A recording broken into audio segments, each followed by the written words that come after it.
Je sais ce que tu penses. C'est 6 fois qu'il a tiré ou c'est 5 seulement. Si tu veux savoir, dans tout ce bordel, j'ai pas très bien compté non plus. Mais c'est un 44 Magnum, le plus puissant soufflant qu'il y ait au monde, un calibre à vous arracher toute la cervelle. Tu dois te poser qu'une question. Est-ce que je tente ma chance? Vas-y, tu la tentes ou pas?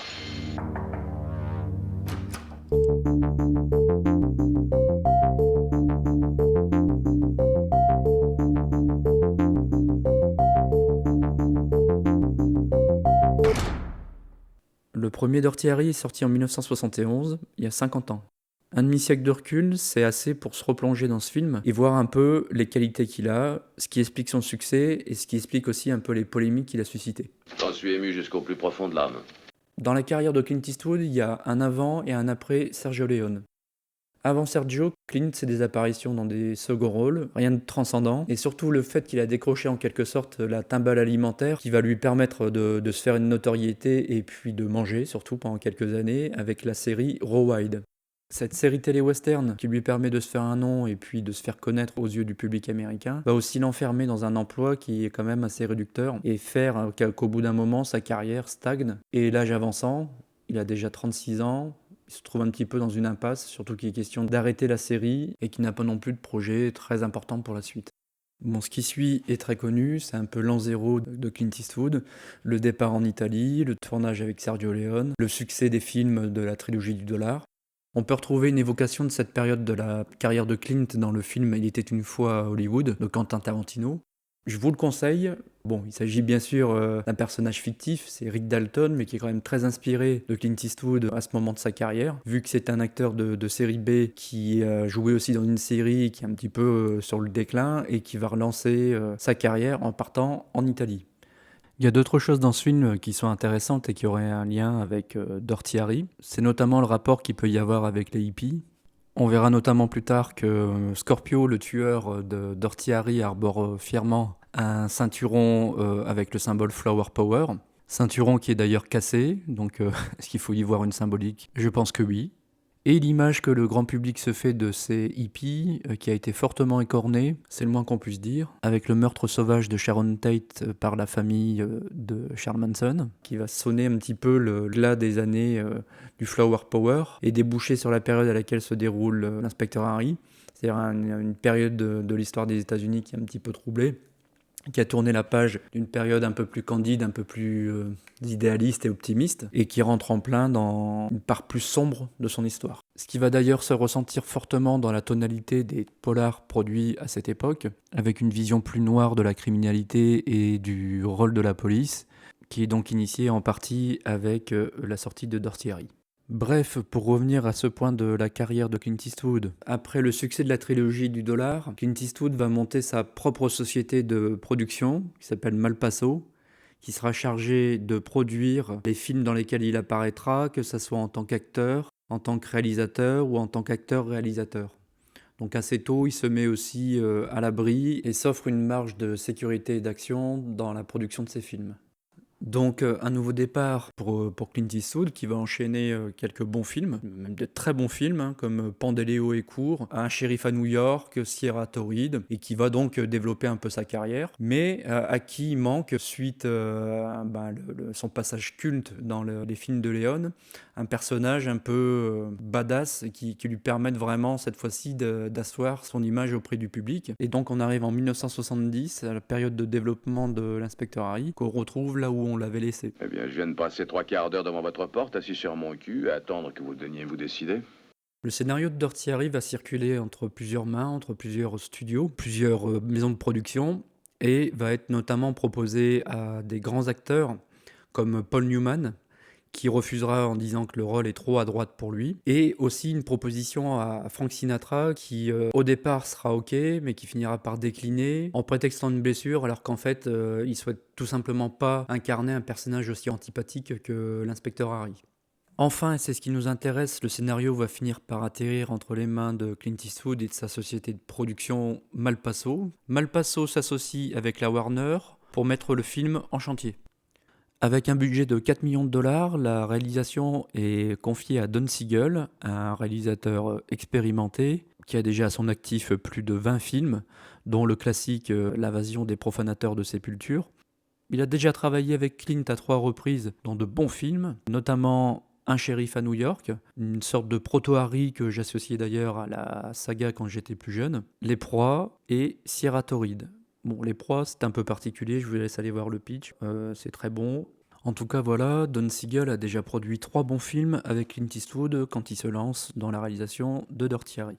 À ce premier volet de la saga, Don Siegel va apporter vraiment des plans magnifiques, une mise en scène vraiment très très bien exécutée, avec notamment une séquence d'ouverture qui est assez magnifique sur les toits de San Francisco. Bon, ça je vous laisse découvrir, mais vraiment en tout cas au niveau de la réalisation, c'est un petit bijou. Pour ce qui est de la musique, il est fait appel à un génie qui est Lalo Schifrin, qui est très très connu pour avoir composé la musique de séries télé et maintenant de films la plus célèbre au monde, qui est Mission Impossible, le thème de Mission Impossible. Donc là, pour la BO de Dirty Harry, il nous signe une musique à la fois 70s, un peu jazz, avec aussi des voix féminines éthérées. C'est vraiment de toute beauté. D'ailleurs, vous trouverez dans les playlists de la chaîne un lien vers cette musique. Dernier aparté avant qu'on se lance vraiment dans Dirty Harry, il est bien évident que le thème de ce film, le scénario, tout est lié à la véritable histoire du tueur Zodiac. Si vous avez fait le lien entre Scorpio et Zodiac, vous trouverez une évocation de cette période, de cette traque par rapport à ce tueur en série, entre autres dans le film Scorpio de David Fincher. C'était aussi le début des années 70, une période propice à l'apparition des serial killers, des tueurs en série. Et donc voilà, clairement, Dirty Harry s'inspire de cette histoire.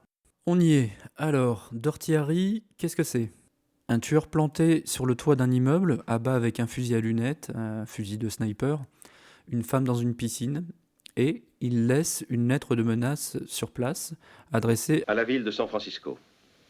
Je me ferai une joie de tuer une personne par jour jusqu'à ce que vous m'ayez donné 100 000 $. Si vous êtes d'accord, faites-le moi savoir demain matin dans les messages personnels du San Francisco Chronicle et j'arrangerai un rendez-vous. Sans réponse de votre part, j'aurai le grand plaisir de tuer un prêtre catholique ou un nègre. Scorpion. Pour résoudre cette affaire et retrouver au plus vite le tueur, l'enquête est confiée à l'inspecteur Callahan, qui est déjà bien connu pour ses méthodes un peu expéditives. Callahan, ne recommencez pas une affaire du genre de celle du quartier de Fillmore il y a un an. Compris? C'est contraire à ma politique.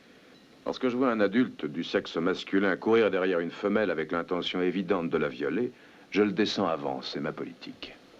L'intention, elle restait à établir. Quand un gars à poil court derrière une fille, la queue en l'air et un couteau de boucher à la main, c'est drôle. J'ai peine à croire qu'il est en train de quêter pour la Croix-Rouge. Pour l'aider à mener à bien son enquête, on attribue à Harry un coéquipier d'origine mexicaine qui va vite découvrir l'étendue de la bienveillance de Harry. Une petite question, inspecteur. Pourquoi vous appelle-t-on Harry le charognard ? À cause d'un trait de caractère de notre ami. Il n'a pas de préférence. Il déteste tout le monde, les juifs, les métèques, les angliches, les irlandais, les négros, les shintok, les japs. Faites votre choix. Et qu'est-ce qu'il pense des Mexicains ? Il va vous le dire. Les pires de tous les métèques. Pour tordre un peu le cou aux critiques qui ont suivi, il faut quand même préciser que cette réplique est suivie d'un gros clin d'œil à son collègue. Tout le film est parsemé de répliques de cet acabit. Tout n'est évidemment pas à prendre au premier degré. Et puis, ce genre de punchline deviendra un peu la marque de fabrique de Clint Eastwood dans ses films suivants.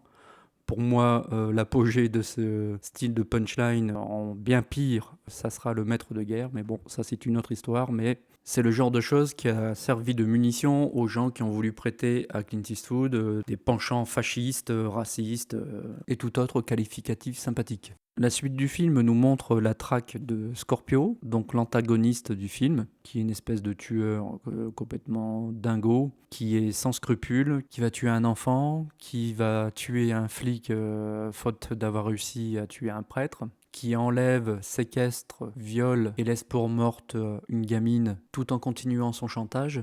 Mais par contre, qui appréciera moyennement le coup de couteau que Harry finit par lui mettre dans la jambe quand il le trouve enfin.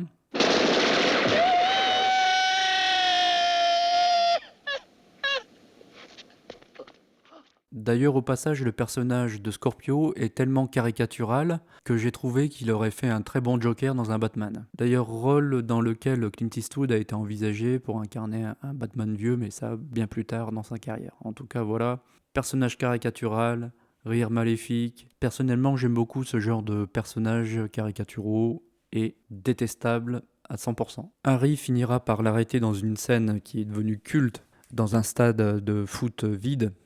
Bon, il l'arrête avec une balle qui ne plaît pas du tout à Scorpio, qui là se sent des envies de justice.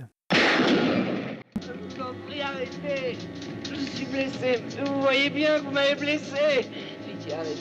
Emmenez-moi chez un docteur, je veux voir un docteur. Pitié, je veux voir un docteur, ne me tuez pas. Où est la fille? Où est-elle? Vous avez essayé de me tuer. Si j'avais essayé, tu serais répandu en pièces détachées sur le terrain. Alors, où est la fille? J'ai le droit d'avoir un avocat. Où est la fille? J'ai le droit d'avoir un avocat. Non, arrête, ne me frappez pas. J'ai le droit d'avoir un avocat. Ah, Nouvelle cartouche, cette fois-ci pour les critiques qui vont accuser l'inspecteur Harry, à travers l'inspecteur Harry, Clint Eastwood, quasiment, voilà, d'être un tortionnaire, un odieux fasciste. Mais aussi une cartouche pour Scorpio qui, grâce à ce vice de procédure, va sortir libre. On le libérera. Il est supposé, je ne peux pas l'inculper. Et qui dit cela? La loi le dit. C'est que la loi est complètement idiote. Les droits du suspect, en outre, ont été violés. Et Anne-Marie Deacon, elle avait quel droit? Cette petite lentement asphyxiée au fond d'un trou, qui parle de ses droits? Ah ça, il en donne des cartouches aux détracteurs, l'inspecteur Harry.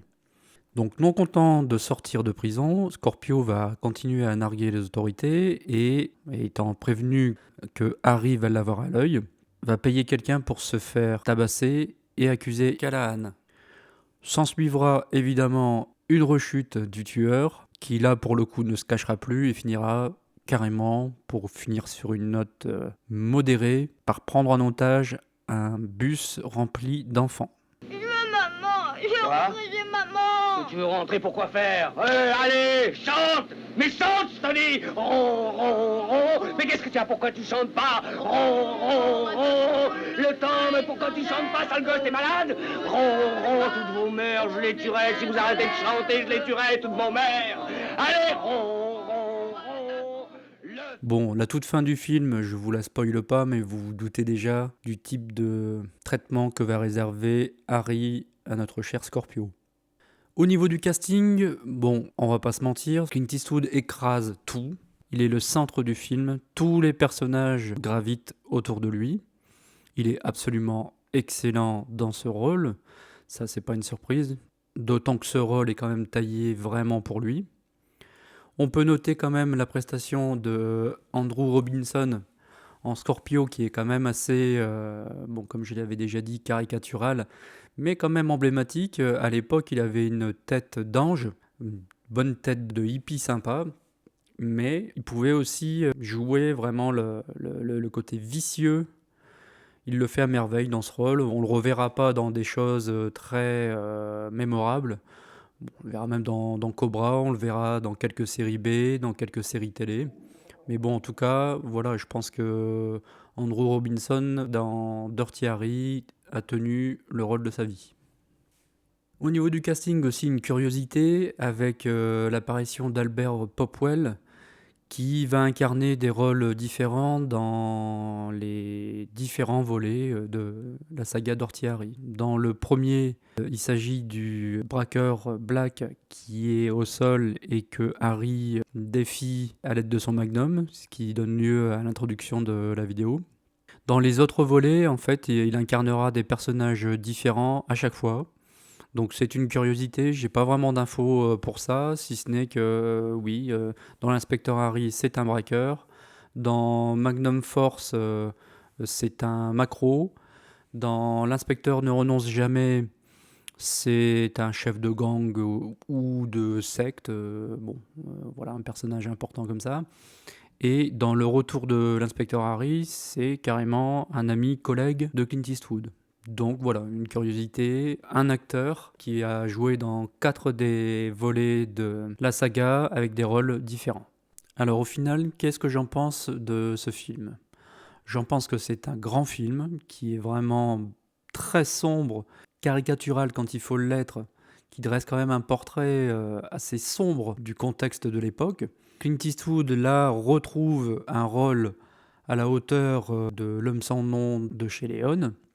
Il va y revenir 4 fois supplémentaires, donc 5 volets en tout de l'inspecteur Harry, qui vont tous plus ou moins adoucir ou préciser le contour de ce personnage qui est quand même assez brut de décoffrage dans le premier. Bon, la critique va se diviser entre le public qui va plébisciter ce film en faisant un succès commercial et la critique qui va absolument éreinter Clint Eastwood, et ce pour des années, notamment une critique en particulier dont Clint Eastwood s'occupera dans le dernier volet de la saga. Ça, on en reparlera, il y a énormément de choses à dire sur ce film, sur les suites. Et comme il y a beaucoup de choses à dire et qu'on est toujours mieux quand on est bien accompagné, notamment de mes amis Shallow et Jérôme, mais aussi, je l'espère, d'un invité qui viendra nous éclairer sur cette saga, qui la connaît très très bien. On se retrouvera donc pour la suite, pour un podcast. D'ici là, je vous salue et je vous dis à bientôt.